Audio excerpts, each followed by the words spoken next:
ಮಾಡಿರೋದು ಹೆಣ್ಮಕ್ಳಿಗೆ ಅವ್ರಿಗೆ ಉಪಯೋಗ ಆಗಿರೋದು ಬಿಟ್ರೆ ವಿದ್ಯಾಭ್ಯಾಸಕ್ಕೆ ಹೆವಿ ತೊಂದರೆ ಆಗ್ತದೆ. ಒಂದೊಂದಿನ ಕ್ಲಾಸ್ ಮಿಸ್ ಆಗಿರುತ್ತೆ. ಇದೇ ತರ ಎಕ್ಸಾಮ್ ಟೈಮಲ್ಲಿ ನಿವೃತ್ತಿ ಮಾಡಿದಾಗ ನಾವೆಲ್ಲ ಪ್ರೈವೇಟ್ ಬಸ್ಸಿಗೆ ಬರ್ತೀವಿ.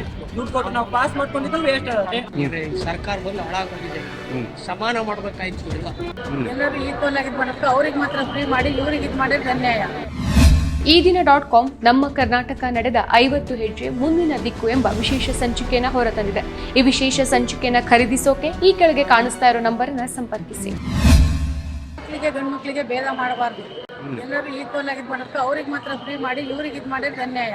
ಬಸ್ಸಿಂದ ಉಚಿತ ಇರ್ಲೇಬಾರ್ದು. ಯಾಕೆ ಅಂತಂದ್ರೆ 60 ವರ್ಷದವ್ರಿಗೆ ಸೀನಿಯರ್ ಸಿಟಿಜನ್ ಮಾಡಿದ್ರು ಅದು ಓಕೆ ಒಪ್ಕೊಂತೀವಿ. ಇವರು ಗೃಹಲಕ್ಷ್ಮಿ ದುಡ್ಡು ಹಾಕಕ್ಕಾಗಲ್ಲ ಅಂತೇಳಿ ಇದ್ದದೆಲ್ಲ ರೈಸ್ ಮಾಡಿ ಅವ್ರಿಗೊಂದು ತಗೊಂಡೋಗಿ ಇವ್ರಿಗೆ ಕೊಟ್ರೆ ಅಲ್ವಾ, ಗಂಡು ಮಕ್ಳಿಗೂ ಅನ್ಯಾಯ ಆಗಬಾರ್ದು. ಆಮೇಲೆ ಇದು ಅಷ್ಟೇ, ಇಬ್ಬರಿಗೂ ಒಂದೇ ಅಂತಂದ್ರೆ ಗಂಡ ಹೆಂಡತಿ ಒಂದೇ ಮನೆಯಲ್ಲಿ 1,000 ಕೊಡ್ಬೇಕಿತ್ತು ಗೃಹಲಕ್ಷ್ಮಿನಿಗೆ. ಬಸ್ಸಿಗೆ ಮಾಡಿದ್ದತ್ತು ಬಹಳ ಅನ್ಯಾಯ. ಅವ್ರಿಗೆ ಏರಿಸಲೇಬಾರ್ದು. ಯಾರು ಗಂಡಸು ಓಟ್ ಹಾಕಲ್ವಾ ಅಂದ್ರೆ ಗಂಡು ಮಕ್ಕಳು ಎಲೆಕ್ಷನ್ ಅಲ್ಲಿ ಓಟ್ ಹಾಕೋದಿಲ್ವಾ? ನೀವು ಎಲ್ಲಿಂದ ಎಲ್ಲಿಗೆ ಹೋಗ್ತಾ ಇದ್ದೀರಿ ಈಗ? ನಾವೀಗ ಶಿವಮೊಗ್ಗದಿಂದ ಕಡೂರಿಗೆ ಹೋಗ್ತಾ ಇದ್ದೀವಿ. ಎಷ್ಟಿತ್ತು ರೇಟ್, ಇವಾಗ ಎಷ್ಟಾಗಿದೆ ಅಮ್ಮ? ಈಗ 60 ಇತ್ತು, ಮೊದಲೇ 53 ಇತ್ತು, ಈಗ 70 ಹೋಗಿದೆ. 62 ನೋಡ್ರಿ, ಇವರು ಸೀನಿಯರ್ ಸಿಟಿಜನ್ಗೆ 62 ರೂಪಾಯಿ. ಅದಕ್ಕೆ ಸರ್ಕಾರ ಸಮಾನತೆ ಇರ್ಬೇಕಲ್ವಾ? ಸರ್ಕಾರದಲ್ಲಿ ಸಮಾಧಾನ ಇಲ್ಲ ಅಂತಂದ್ರೆ ನಮ್ಗೆ ಯಾರು ಬಂದ್ರು ಯಾರಿದು ಅಂತೇನಿಲ್ಲ, ಒಟ್ಟು ಎಲ್ಲ ಬೇಕಾಗಿ ಬೇರೆದೆಲ್ಲ ನಿಲ್ಲಿಸ್ತೀವಿ. ನಮಗೆ ದೈನಂದಿಕದು ಆಹಾರ ಪದಾರ್ಥ ಇದು ಏನ್ ಬೇಕು ಅದನ್ನ ಕಡಿಮೆ ಮಾಡಬೇಕು. ಹಾಲಿನ ರೇಟ್ ಏರಿಸಿರಲ್ಲ, ಎಂಡದ ರೇಟ್ ಏರಿಸ್ತೀವಿ, ಮಕ್ಕಳು ಕುಡಿಯೋ ಹಾಲಿನ ರೇಟ್ ಏರಿಸ್ಬೇಕು. ಹೌದಾ ಅಲ್ವಾ? ಸರಿನಾ? ಫ್ರೀ ಮಾಡಿದ್ರೆ ಏನಾಗುತ್ತೆ ಅಂದ್ರೆ ಎಲ್ಲ ಹೆಣ್ಮಕ್ಳುಗಳು ಜಾಸ್ತಿ ಹೋಗೋದ್ರಿಂದ ವಿದ್ಯಾರ್ಥಿಗಳಿಗೆ ವಿದ್ಯಾಭ್ಯಾಸಕ್ಕೆ ತೊಂದರೆ ಆಗ್ತಾ ಇದೆ. ಅವ್ರು ಸರಿಯಾದ ಸಮಯ ಕ್ಲಾಸ್ ಹೋಗಕ್ಕೆ ಆಗ್ತಾ ಇಲ್ಲ. ಇದು ಅವ್ರ ಒಂದು ಶೈಕ್ಷಣಿಕವಾಗಿ ಹಿಂದುಳಿದ ಕಾರಣ ಆಗುತ್ತೆ. ಅದೇ ರೀತಿ ಎಲ್ಲ ಕುಟುಂಬದಲ್ಲೂ ರೂರಲ್ ಏರಿಯಾ ಅಂದ್ರೆ ಎಲ್ಲರೂ ಶ್ರೀಮಂತರಂತೂ ಇರಲ್ಲ, ಒಂದು ವೆಹಿಕಲ್ ಅಂತೂ ಇರಲ್ಲ, ಎಲ್ಲರೂ ಗೌರ್ಮೆಂಟ್ ಬಸ್ಗಳಿಗಾಗಿ ನೋಡ್ಬೇಕಾಗುತ್ತೆ. ಆರ್ಥಿಕವಾಗಿ ದುರ್ಬಲರಾಗಿರೋದ್ರಿಂದ ಏನೋ ಪಾಸ್ ಗೀಸ್ ಮಾಡ್ಕೊಂಡು ಈ ಬಸ್ಸಲ್ಲಿ ಗೌರ್ಮೆಂಟ್ ಬಸ್ಸಲ್ಲಿ ಓಡಾಡುವಂತ ಪರಿಸ್ಥಿತಿಗಳು ಇರ್ತವೆ. ಬಡತನ ರೇಖೆಗಿಂತ ಕೆಳಗಿರೋರು ಇರ್ತಾರೆ. ಆದ್ರಿಂದ ಏನಾಗುತ್ತೆ ಅಂದ್ರೆ ಫ್ರೀ ಮಾಡಿರೋದು ಹೆಣ್ಮಕ್ಳಿಗೆ ಅವ್ರಿಗೆ ಉಪಯೋಗ ಆಗಿರೋದು ಬಿಟ್ರೆ ವಿದ್ಯಾಭ್ಯಾಸಕ್ಕೆ ಹೆವಿ ತೊಂದರೆ ಆಗ್ತದೆ.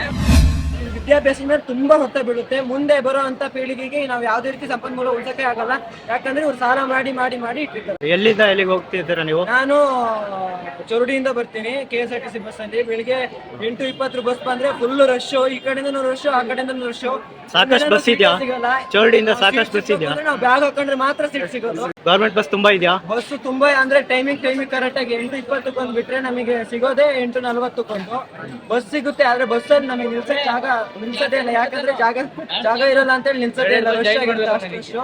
ಒಂದೊಂದಿನ ಕ್ಲಾಸ್ ಮಿಸ್ ಆಗಿರುತ್ತೆ. ಇದೇ ತರ ಎಕ್ಸಾಮ್ ಟೈಮಲ್ಲಿ ನಿವೃತ್ತಿ ಮಾಡಿದಾಗ ನಾವೆಲ್ಲ ಪ್ರೈವೇಟ್ ಬಸ್ಸಿಗೆ ಬರ್ತೀವಿ. ದುಡ್ಡು ಕೊಟ್ಟು ನಾವು ಪಾಸ್ ಮಾಡ್ಕೊಂಡಿದ್ದು ವೇಸ್ಟ್ ಆಗುತ್ತೆ. ಎಲ್ಲ ಅವರಿಗೆ ಫ್ರೀ ಪುಕ್ಸಟ್ಟೆ ಕೊಟ್ಟು ನಾವು ಅವ್ರ ಆಧಾರ್ ಕಾರ್ಡ್ ತಗೊಂಡು ಹೋಗ್ತಾ ಇರ್ತಾರೆ. ನಾವ್ ಎಲ್ಲಿಗೆ ಹೋಗ್ಬೇಕು? ಅವಾಗ ನಾವು ಫ್ರೀ ಪಾಸ್ ಇದ್ರು ನಮ್ಗೆ ಬರಕ್ಕೆ ಆಗಲ್ಲ. ನಮ್ಮ ಮೇಲೆ ಜಗಳ ಮಾಡ್ತಾರೆ ಲೇಡೀಸ್ ಎಲ್ಲ. ಸರ್ ಇವಾಗ 5 ಗ್ಯಾರಂಟಿ ಮಾಡಿದ್ದಾರೆ. 5 ಗ್ಯಾರಂಟಿಯಿಂದ 4 ಗ್ಯಾರಂಟಿ ಚೆನ್ನಾಗಿ ರಿವರ್ಟ್ ಆಗ್ತಾ ಇದೆ. ನಮ್ಮದು ಫ್ರೀ ಗ್ಯಾರಂಟಿ ತೆಗಿಬೇಕು. ನೋಡ್ರಿ, ಈಗ ಬಸ್ಸಿಗೆ ಹೆಣ್ಮಕ್ಳೇ ತುಂಬ್ಕೊಂಡಿರ್ತಾರೆ, ಗಂಡು ಮಕ್ಳಿಗೆ ಜಾಗ ಇಲ್ಲ.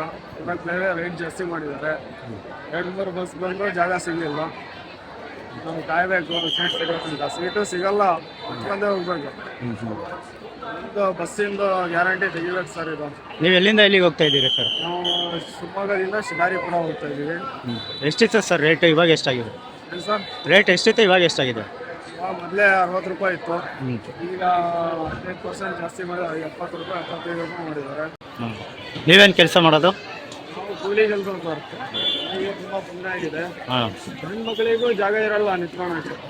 ಆಗಿದೆ 4 ಗ್ಯಾರಂಟಿ ಇರಲಿ, ಇನ್ನೊಂದು ಗ್ಯಾರಂಟಿ ತೆಗಿಬೇಕು. ಸರ್ಕಾರ ಬಂದು ಹಾಳಾಗೋಗಿದೆ, ಸಮಾನ ಮಾಡ್ಬೇಕಾಯ್ತು. ಇಲ್ಲ ಈಗ ಎಲ್ಲಿಂದ ಎಲ್ಲಿಗೆ ಹೋಗ್ತಾ ಇರೋದು ಸರ್ ನೀವು? ನಾವು ಶಿವಮೊಗ್ಗದಿಂದ ಬಡವ. ಎಷ್ಟಾಗಿದೆ ಸರ್ ರೇಟು? ರೇಟ್ 30% ಜಾಸ್ತಿ ಆಗಿದೆ. ನಮ್ಗೆ 30.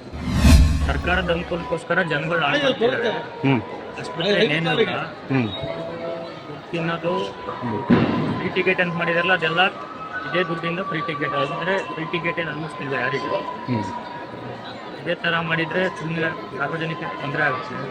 ಸಾರ್ವಜನಿಕರಿಗಂದ್ರೆ ಸ್ಟೂಡೆಂಟ್ಸ್ಗಳಿಗೂ ತೊಂದರೆ ಆಗುತ್ತೆ, ಓಡೋಕ್ಕೆ ಆಗಲಿ. ನೀವು ಎಲ್ಲಿಂದ ಎಲ್ಲಿಗೆ ಹೋಗ್ತಾ ಇದ್ದೀರಾ ಸರ್? ತರೀಕೆರೆಯಿಂದ ಸುಮ್ಮನೆ. ಎಷ್ಟಾಗಿದೆ ಸರ್ ರೇಟು ನಿಮ್ಗೆ ಗೊತ್ತಿರೋಂಗೆ? 45 ಇತ್ತು, ಇವಾಗ 53 ಆಗಿದೆ. ನೀವೇನು ಕೆಲಸ ಮಾಡೋದು ಸರ್? ಸ್ಟೂಡೆಂಟ್. ಓಕೆ. ಮತ್ತಷ್ಟು ವಿಶೇಷ ವಿಡಿಯೋಗಳನ್ನು ನೋಡಲು ಮತ್ತು ಹೊಸ ವಿಡಿಯೋಗಳ ಬಗ್ಗೆ ತಿಳಿಯಲು ಈ ದಿನ .com ಯೂಟ್ಯೂಬ್ ಚಾನೆಲ್ ಸಬ್ಸ್ಕ್ರೈಬ್ ಮಾಡಿ ಮತ್ತು ಬೆಲ್ ಐಕಾನ್ ಕ್ಲಿಕ್ ಮಾಡಿ.